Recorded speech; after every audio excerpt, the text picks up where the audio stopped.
memegang sebuah kotak hadiah yang indah di tangannya lalu menyodorkan kotak itu kepada Alicia. Dan sambil tersenyum dia berkata, "Nona besar, ini adalah gaun yang telah disiapkan oleh Nona Setar untukmu." Dia mengatakan bahwa Nyonya sedang tidak ada di rumah. Jadi dia khawatir kau belum menyiapkan gaunmu sendiri. Dan aku disuruh untuk menyiapkan satu set gaun ini untukmu. Alicia mengangkat alisnya sedikit. Raquel akan berbaik hati menyiapkan gaun untuknya. Bukankah ini dinamakan niat jahat yang terselubung? Aneh jika dia memiliki niat baik terhadapnya. Tetapi Alicia tidak menunjukkan ekspresi apapun di wajahnya. Dia mengambil kotak hadiah itu lalu sambil tersenyum Alicia membukanya di depan si pengurus rumah tangga. "Wah, bagus sekali kelihatannya," seru Alicia dengan terkejut. Mata Battle Eric menunjukkan tatapan mengejek. Nyonya mengatakan bahwa Alicia adalah rubah yang licik, tetapi kelihatannya dia hanyalah seorang gadis yang polos dan bodoh saja. Battle Eric menutupi tatapan mengejeknya dan sambil tersenyum berkata, "Yang penting kau menyukainya. Jika kau bisa mengenakan gaun ini ke pesta ulang tahun Nona Setar, dia pasti akan sangat senang." Alicia mengangguk. "Jangan khawatir. Aku tidak akan mengecewakan niat baik Nona Raquel. Aku akan mencobanya dulu dan mengenakannya nanti malam." Battle Eric menjawab sambil tersenyum. Itu yang terbaik. Jika kau tidak memakai gaun yang telah dia siapkan untukmu, akan kurang sopan saja rasanya. Kalau begitu, kau cobalah dulu. Jangan ragu untuk mencariku jika kau memiliki pertanyaan. "Oke, terima kasih, Battle Eric." "Jangan sungkan, ini sudah tugasku." Lalu Battle Eric pergi sambil tersenyum. Senyum polos di wajah Alicia terus terukir sampai si kepala pelayan tidak terlihat lagi.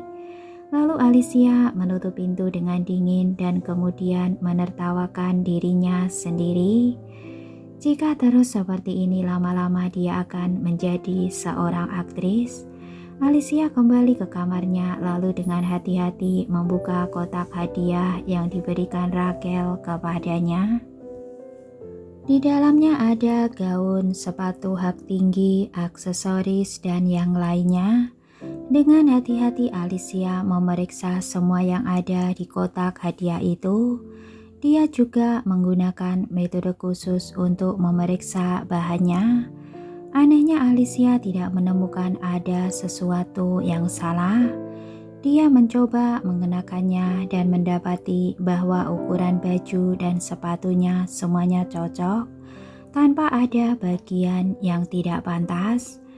Mungkinkah Raquel benar-benar menyiapkan hal-hal seperti ini untuknya tanpa ada niat apa-apa?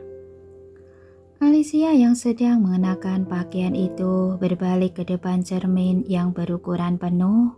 Gaun itu berwarna hitam dengan bagian belakang dan tulang selangkannya yang terbuah dari renda hitam. Gaunnya tampak anggun dan menawan.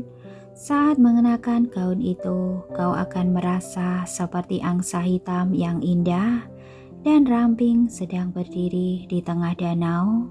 Gaun ini tampak sempurna dalam segala hal, dan jika dia mengenakan gaun ini ke pesta ulang tahun Raquel, bisa dipastikan bahwa Alicia pasti akan menjadi pusat perhatian orang-orang. Hanya saja, apakah mungkin Raquel sebaik itu? Dengan cepat Alicia menyangkal pemikirannya itu. Tidak ada orang yang ingin membuat orang lain lebih cantik daripada dirinya sendiri di pesta ulang tahun mereka sendiri. Pasti ada sesuatu yang salah dengan itu sehingga Alicia tidak menyadarinya. Sebenarnya, apa itu? Dengan cepat waktu berlalu, mobil yang menjemput orang-orang dari kuil akhirnya sampai di depan gerbang kuil. Marsha yang mendapatkan kabar dari Stella telah lama menunggu di depan pintu. Akhirnya dia melihat mobil yang datang menjemputnya ketika matahari terbenam. Marsha menyeret kopernya dan berlari menuju mobil. Tetapi tiba-tiba sebuah tangan muncul dari atas untuk menghentikannya. Marsha mengikuti arah tangan itu dan melihat ke atas. Dia mendapati Selena yang sedang menatapnya dengan cemas. Saat Marsha melihat wajah Selena dengan dingin, dia berkata, "Kau mau apa?" "Sasa, kau mau kemana?" Dengan cemas Selena meraih Marsha dan bertanya, "Mengapa kau tidak memberitahu Mama kalau kau mau pergi?" David sendiri yang menelpon Stella sehingga Selena tidak mengetahuinya, dan kepercayaan Marsha kepada Selena benar-benar sudah hilang, jadi dia sama sekali tidak memberitahunya. Tetapi Selena merasa bahwa tempat yang akan Marsha pergi itu bukan tempat yang baik. Marsha mengibaskan tangan Selena lalu mengangkat dagunya dan berkata, "Aku bisa pergi kemana? Tentu saja, aku akan pulang." "Pulang?" Tiba-tiba Selena bertanya, "Mengapa papamu tiba-tiba membiarkanmu pulang?" Dengan tidak sabar, Marsha mengorek-ngorek telinganya dan berkata,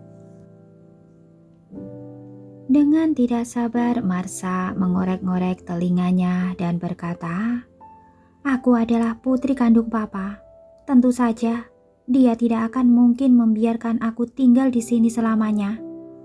Tetapi Selena tetap merasa ada yang aneh. "Papamu bukan orang yang akan menjemputmu pulang tanpa alasan. Jangan pulang, mungkin saja itu hanya jebakan."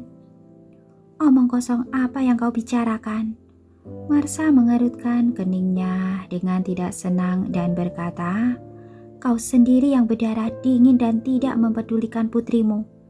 Jadi jangan menganggap seluruh orang di dunia itu sama denganmu. Minggir, aku mau pergi," ujar Marsha. Setelah itu dia menghalau Selena yang berdiri di depannya dan langsung berjalan menuju mobil. "Sasa, jangan pergi." Selena ingin menghentikannya, tetapi satu-satunya respon dari Marsha adalah menutup pintu mobil. "Ayo pergi," ujar Marsha yang memerintahkan si sopir untuk langsung melajukan mobilnya, meninggalkan Selena yang mengejar di belakang, jauh di belakang. Melihat Selena yang semakin menjauh, Marsha mengangkat bibirnya mengejek. Sekarang giliran Selena yang harus menunggu di kuil sendirian tanpa batas waktu. Mamanya yang berdarah dingin ini juga harus merasakan keputusasaan yang dia deritanya ini. Selena yang sama sekali tidak bisa melihat mobil itu lagi segera mengeluarkan ponselnya untuk menelpon. Tetapi sebelum tombol panggilnya ditekan, tiba-tiba sebuah tangan yang panjang mengambil ponsel dari tangannya. Selena menengadahkan kepalanya dan wajahnya menjadi jelek. Itu adalah Stella. "Kak, apa yang kau lakukan?" Selena membantah dan bertanya dengan cemas. Dengan wajah datar dan tatapan kosong, Stella berkata, "Pantas saja aku bingung. Mengapa ada yang diam-diam memberimu makanan selama beberapa waktu ini? Ternyata kau memiliki ponsel.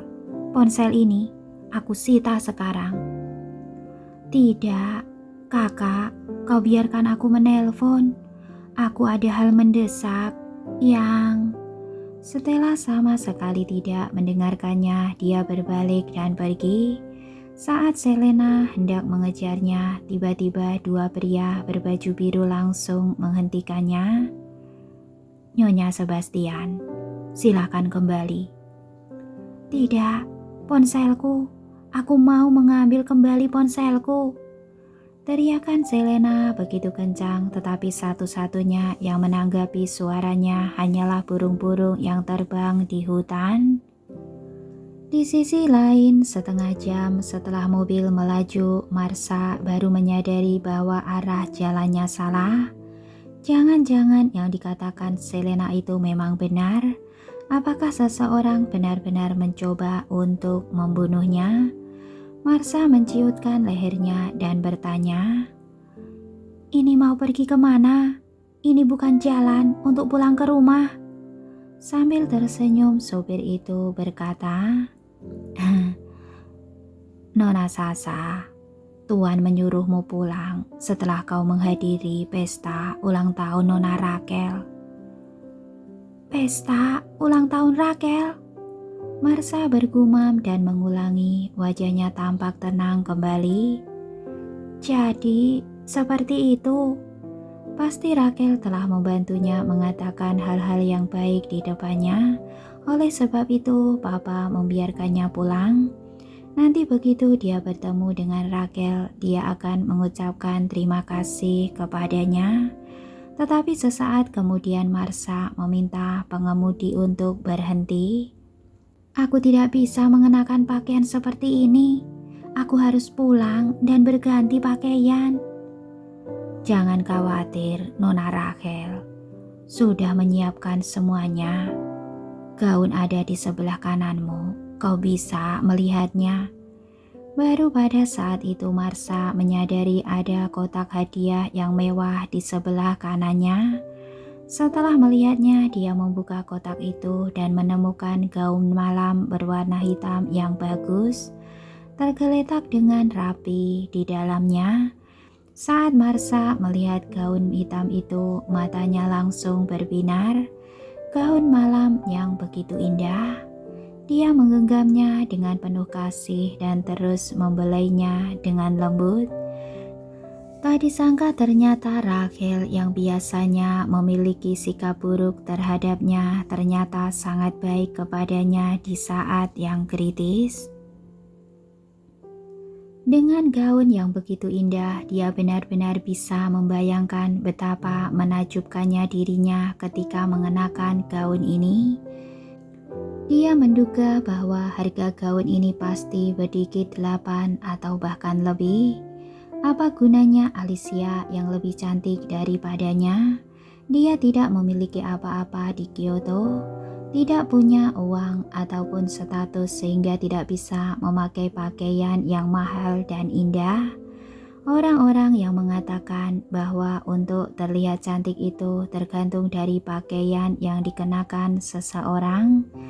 Dan Marsha yakin dia pasti akan dapat mencuri perhatian para hadirin. Setelah menderita begitu lama di kuil, akhirnya sekarang semuanya telah berakhir. Dia akan pulang. "Pak sopir, kemudikan mobilmu dengan lebih cepat lagi," ujar Marsha dengan tidak sabar. "Aku ingin segera sampai di lokasi." Sopir itu tersenyum dan berkata, "Nona Sasa, jangan khawatir. Kita masih harus pergi ke penata rias dulu. Gaunnya bagus, tetapi riasannya juga tidak boleh jelek." Iya. Marsha mencoba yang terbaik untuk menenangkan emosinya dan membuatnya tetap stabil. Tetapi sudut mulutnya tidak bisa menahan diri untuk terus tersenyum. Dia sudah tidak sabar untuk membuat sensasi di depan para hadirin dan memukau seluruh Kyoto. Di sisi lain, di ruang es internasional, ini adalah pertemuan tahunan para elit dari berbagai industri di Cina. Para elit non-kelas berat dan elit super sama sekali tidak bisa mendapatkan undangan. Di karpet merah, Dylan muncul dengan setelan jas putih seperti bangsawan tampan dari abad pertengahan. Para reporter yang berkumpul di kedua sisi karpet merah dengan cepat mengangkat DSLR mereka dan memotret Dylan dengan cepat. Lalu si pembawa acara mengambil mikrofonnya sambil tersenyum berkata, "Mari kita sambut CEO dari Torres Corps, Dylan Torres. Di masa lalu, CEO kita menghadiri pesta ini sendirian. Lalu, apakah dia akan membawa pendamping wanita tahun ini?" Beberapa selebriti yang sedang berjalan di karpet merah dengan cepat kemudian sengaja memperlambat langkahnya. Setiap tahun Dylan selalu menghadiri pesta ini sendirian, dan tahun ini pasti akan sama. Jika salah satu dari mereka difoto bersama dengan Dylan di karpet merah itu adalah kehormatan tertinggi bagi mereka. Itu cukup bagi mereka untuk membual selama 3 tahun di dalam lingkaran pergaulan selebritas. Namun sesaat berikutnya beberapa wanita melihat dari ekor mata mereka bahwa Dylan tidak langsung berjalan di karpet merah. Dia membuka pintu mobil sepenuhnya dan meletakkan salah satu tangannya di atas mobil, sedangkan tangan lainnya membuat gerakan postur mengundang yang sopan. Para wanita tertegun sejenak. Mungkinkah tahun ini Dylan benar-benar memiliki seorang pendamping wanita? Seorang model terkenal menggelengkan kepalanya dan menyangkal sambil bergumam, Itu tidak mungkin pendamping wanitanya. Itu pasti Nyonya Marlina." Tetapi sedetik berikutnya tampak tangan yang lembut, putih dan halus menyentuh tangan Dylan dan kakinya yang putih ramping dan mulus keluar dari dalam mobil. Dengan kulit yang begitu kencang, wanita itu sudah pasti bukan Marlina. Para wanita membelalakan mata mereka dengan lebar dan melihat seorang gadis yang tampak seperti angsa putih keluar dari dalam mobil dengan perlahan. Gadis itu mengenakan gaun berbulu putih, begitu putih hingga bercahaya, dan sosok yang sempurna yang membentuk tubuhnya itu bahkan tampak lebih ramping di bawah balutan gaun itu. Semakin mereka melihat ke atas, mereka melihat wajah gadis yang sangat imut, hidungnya yang mancung, matanya yang berkilau seperti bintang timur, dan bibirnya yang sedikit mengerucut dengan ketebalan yang sempurna, seperti wanita bangsawan yang glamor dan berwarna merah muda, serta semua hal yang paling indah dan langka di dunia seperti tertata dengan sempurna di tubuhnya. Tetapi dengan membandingkan hal-hal indah seperti ini malah membuat orang semakin merasa bahwa betapapun indahnya hal-hal itu, tetapi semua itu sama sekali tidak bisa dibandingkan dengannya. Dalam sekejap mata semua orang terpaku pada tubuh Alicia, dan mereka tidak bisa berpaling sama sekali. Bahkan fotografer yang terbiasa memotret wanita cantik pun lupa untuk mengambil SLR-nya sejenak untuk memotret. Pesona macam apa ini? Begitu Alicia keluar dari dalam mobil, dia merasa tatapan semua orang hanya tertuju kepadanya. Sedetik berikutnya, Dylan membungkuk dan berbisik di telinganya. Alicia hanya merasakan Dylan yang mendekat ke telinganya lalu berbisik, "Aku menyesal telah membawamu ke sini." Alicia tertegun sejenak dan bertanya dengan bingung, "Mengapa?" Saat dia sedang berbicara, hembusan nafas dari sudut bibirnya menerbangkan helaian rambut ke pelipisnya, sehingga membuat orang ingin membantunya menyelipkan rambut itu ke belakang telinganya. Dylan dengan paksa menahan tangannya dan tertawa kecil tanpa tersenyum, lalu memegang tangannya dengan mata tertutup. Tidak ada alasan. Dia hanya tidak ingin ada begitu banyak orang yang melihat kecantikan Alicia.